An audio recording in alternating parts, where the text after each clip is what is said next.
Hello everyone and welcome back to another LEGO Star Wars Advent Calendar tier list video of wow, it's super great. Honestly, you should watch till the end. This is 329 pieces, set 75340, and I've done a great job of preserving the box because not even how do you open this thing again?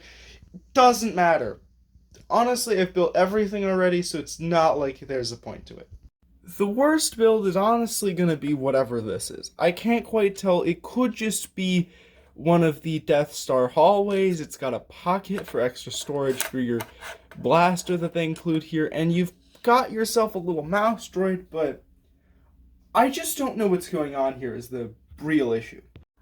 I think it's quite obvious that the moisture collector is going to be next because it's nothing really too fancy. It's just, hey, look, I'm going to collect some water for you, and that's the end of your day. In the 20-second slot, I am going to put this dish because it's just really not doing anything. It's really a defensive unit that could have been a bit better. Next is going to be the ATSD, and for the sole reason that it's just a slight bit better than the dish turret, it just doesn't look that great, but it at least has some character compared to the dish turret. Now, you may be a little bit confused because this isn't going quite as you anticipated because, well, I'm speaking entirely differently when it comes to the battle droid here. Because in time-wise of recording this, I was making the list, and then I came to R2-D2, finish it up, and then I'm like, wait, there's a battle droid in this advent calendar. So it's not going to seem that crazy because it's going to be further back, but I just need to bump it down a few tiers seeing as I completely forgot that existed for quite some time. Now, next up is probably going to be the Droid Tri-Fighter, and though I'm upset to see it put here because it is quite honestly a nice build, it just doesn't cut it in some capacity simply because the back feels a little bit built big, and also we do have that little red bit sticking out at the end, which doesn't make for a pleasant viewing experience. For its unique factor, I'm putting it a bit above higher on the list, but I still think that it's just a sandcastle of Darth Vader's castle, so it's not that fantastic. The silver shovel is a nice touch, but it just doesn't do much in the long run. The biggest build of this advent calendar is definitely going to be this Wampa Cave. The only issue is that it just doesn't really do much. It's like, sure, you've got yourself a Wampa Cave, but you don't have a Wampa to go with it. You do have Luke Skywalker, but it's like, hey, look, I'm going to be hanging here for a while. Come help me, or I'm going to cut myself free. It's just a Wampa Cave. It's really on the cusp of just doing something, but it just doesn't. Which is the biggest issue with it. The T-16 Skyhopper is definitely a nice build, and I think everything in this calendar is a nice build. The only issue is it's just not there yet. It is a nice T-16 Skyhopper, but I feel like in some capacities it just feels like it's a tad off and needs like the slightest correction, and then it will be perfect. Now, somewhere in the middle is the perfect place for this clone trooper, being that it is quite simplistic in design. It does have, well, not simplistic necessarily, but it does have a little bit of yellow on it. But I think the main issue that I have with this clone trooper commander is that it's kind of been overused and bled dry at this point. We had him in the gunship, then he was revealed to be in this set, and then he was revealed to be in the clone trooper battle pack, and I feel like at this point he has just been tossed into everything that I feel like there's just a clone trooper commander overload that just honestly is not what we really needed at this point.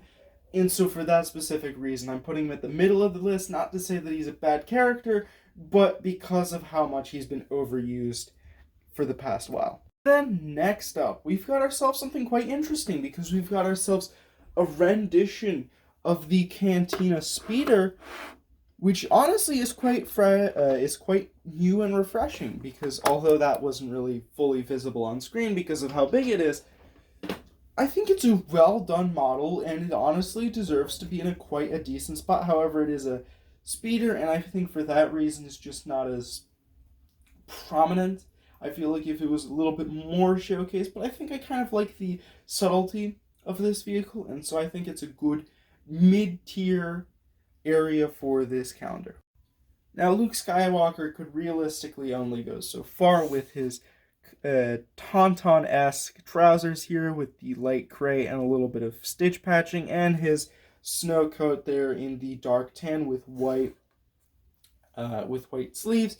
I think he's a good minifigure. However, we really didn't need him. They kind of just tossed him in to go with the Wampa Cave, and it just doesn't feel like it should really be here. Like, I get it, they wanted to do a little bit of Hoth theming to go with everything that's been going on with Hoth, but it's just not doing it for me in this calendar.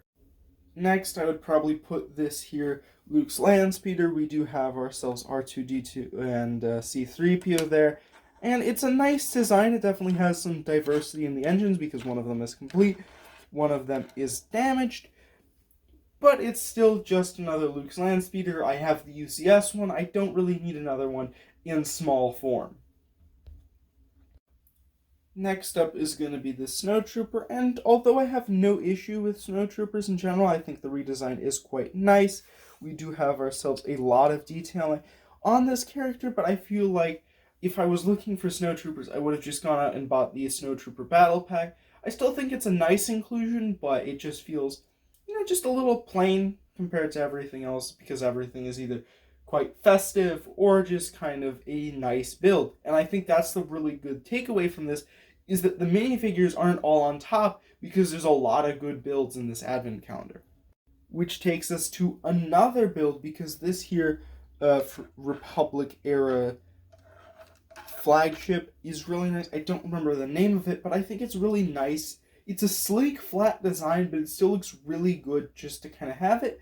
It doesn't really look too much. It's not too standoutish, but, it's still a nice design that feels accurate enough to the point where it's like, yep, that's the ship that I'm looking for. Next up is going to be Ugly Christmas Sweater C-3PO, simply because I think R2-D2's is a little bit better because it has the Rebel logo on the back, while C-3PO does have a nice R2-D2. It's quite plain on the back, and that's the only reason that I'm going to put C-3PO one level below R2-D2. Speaking of R2-D2, here he is in the next tier over with a C-3PO with a red and green Ugly Christmas Sweater tattered on with the Rebel logo at the back, like I said, which is the main reason why he's slightly higher, just because he has a little bit more printing added onto him than C-3PO. But the next vehicle, actually quite nice, is the Bad Batch Shuttle miniature version. We do have the foldable wings here, and although it's a little bit rough in some areas, I think it's overall a very nice build and a great inclusion to this advent calendar, even though I keep referring to it as a battle pack for some reason. A lot of battle packs in here. Next up is going to be the Bad Batch Shuttle for it actually is, although a little bit rough on the back end section, is a very nice addition to this advent calendar, and I think it should be recognized as one of the better builds here. I feel a little bit bad for the Droid Tri-Fighter at this point, because it was rated so low, even though I think it's a great build. We've still got some better stuff out there, like, for instance, this Bad Batch Shuttle. Now, I feel many people would have put this turret here pretty low on the list, but I honestly think that it's a great design. The simplicity of it, the light swivel that it can maintain is actually quite simplistic in nature, but it's honestly executed so well, not that it would be difficult to do so, that it honestly just looks like a really nice build, although other things have their faults. I feel like this is just so simplistic that it can be done so well, and it was executed really well in this build, and I think it should be recognized for that instead of being like, oh look, it's another tower defense system, that's why the dish turret was ranked so low, but this, for its simplicity but well execution, is given quite high remarks because it's just, they were able to do something simplistic in a good way. But we are on to our final minifigure here, which is a bit upsetting because honestly they had a good run, but now it's over for them. Darth Vader here is actually looking really good. He's got himself a little bit of a volleyball, which you need to look directly at in order to see the pattern of it. But Darth Vader himself looks quite nice. He does have arm printing, which is a big surprise as they couldn't do it for the Imperial Shuttle. But hey, look, this is our summer version. Let's give him arm printing for some reason. He also does have this really good print here for his summer outfit. The back itself is also very nice, and I think they did a great job with this minifigure. He does also have his paled face from age, but honestly, it's a well done minifigure for a theming. You know, we've got Christmas in July here. Next up is going to be the remake of the TIE Interceptor, which I think looks absolutely fantastic compared to the version that they did for the 2019 anniversary, I think. Or was it the anniversary where they did the trench run? I think that TIE Interceptor looked absolutely awful. But for them to remake it and it looks absolutely fantastic in this set is, I think, something very noteworthy. And I think this should be, at least for miniature scale, this should be the way moving forward because it looks absolutely fantastic and very proportional.